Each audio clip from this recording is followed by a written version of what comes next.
After a lot of speculation around the Vikings quarterback room and the wish to have competition ahead of next season, the Minnesota Vikings made one of the biggest splashes of free agency Thursday.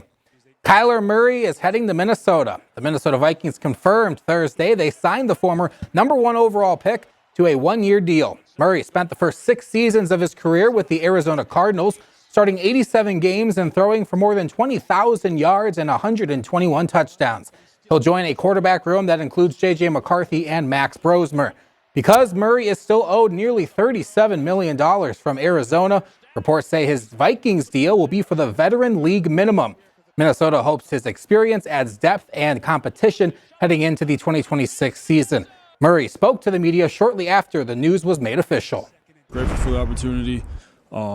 I look forward to coming in and competing, getting to learn the offense, getting to be with Coach O'Connell. Obviously, he's had a lot of success, and again, I'm just looking forward to the opportunity to come in here and competing. I say contractually, it doesn't really make a difference to me. Every year to me is a go out there and prove it year. Every time I step between those white lines, I take pride in how I play the game, what I bring to the game, and I want my teammates to know that I'm riding for them regardless of the circumstances, and they can count on me. I'm gonna give this organization everything I got.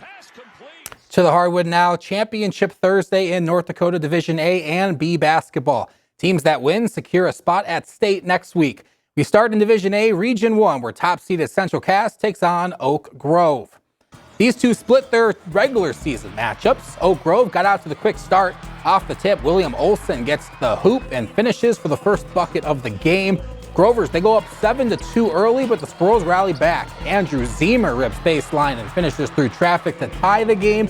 Then later, some great passing in transition gets Zane blitzed an easy 2 for the 4-point lead. The Squirrels are your Region 1A champs, winning by 18.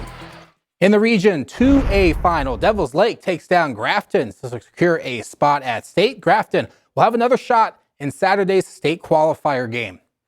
In Division B, MPB is off to state, winning the Region 1B final, and Midway wins in 2B.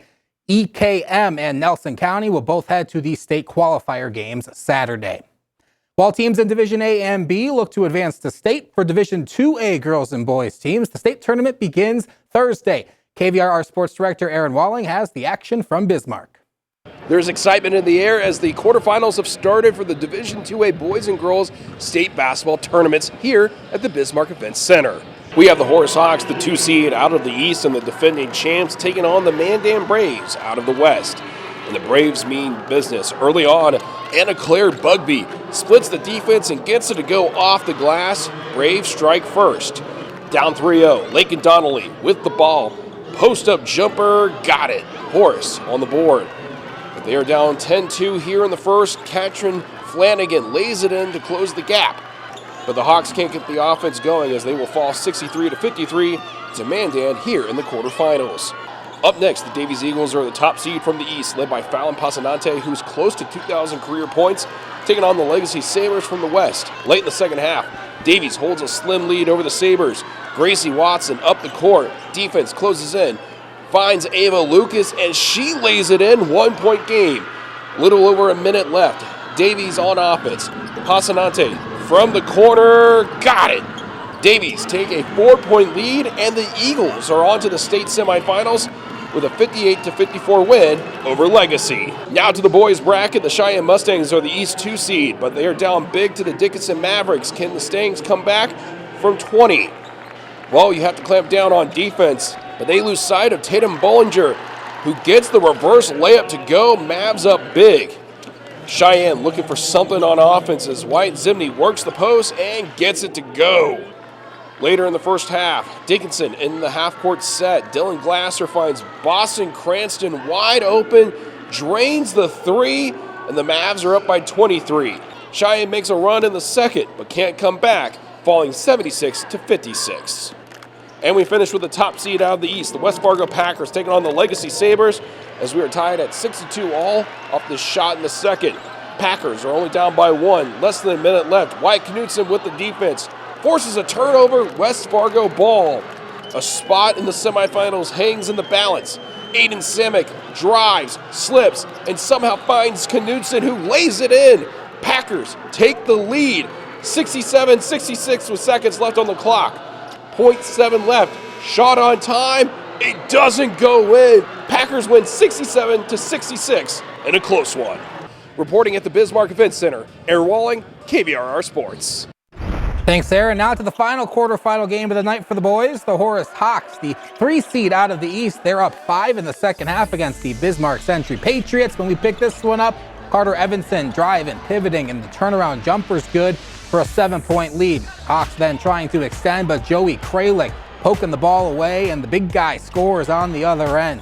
Up by only 4 now, Caden Peterson on the outside is going to break some ankles here, and he gets the mid-range jumper to go. But the defending champs are going to rally. Horace falls 71-65, and now they head to the consolation bracket. Here is how semifinal Friday looks for the boys 2A tournament. Aaron had highlights of the first game earlier in the day. You can find that on our website. And then the final girls quarterfinal, East 3 seed Shanley. They are in for a tough battle against the Century Patriots. It's not going to be pretty. It starts with a Kaylee Wellstad drive-in layup. Pats going on the board first. Then Wellstad does it again. Patriots with a 4-point lead. Shanley trying to get the offense going, but Century gets the steal. Some great ball movement here, and Abby Fosslin laying it in. Century on a roll. In fact, they start the game on a 13-0 run. They go on to win 59-42 over the Deacons. And here is the bracket on the girls' side. Again, head to our website for the highlights of Minot versus Red River. In Minneapolis Thursday afternoon, Hillcrest Lutheran Academy advances in the Minnesota Class A girls basketball state tournament after defeating New Richland HEG 83-55. 8th grader Elin Retzlaff led the way with 31 points. The Comets advance to the state semifinals, where they will meet the top-seeded Mountain Iron Buell at 12 p.m. In a few Minnesota boys basketball section title games Thursday night, Sartell defeats Fergus Falls in the Section 8 3A title game as the Otters season comes to an end. And Alexandria is heading to state with a win over Elk River in the Section 8 4A title game. More boys section title games tomorrow, as well as semifinal Friday in Bismarck. We'll have all the action Friday night, KVRR Sports Extra. Right after the World Baseball Classic. Exactly. Hope everyone stays up.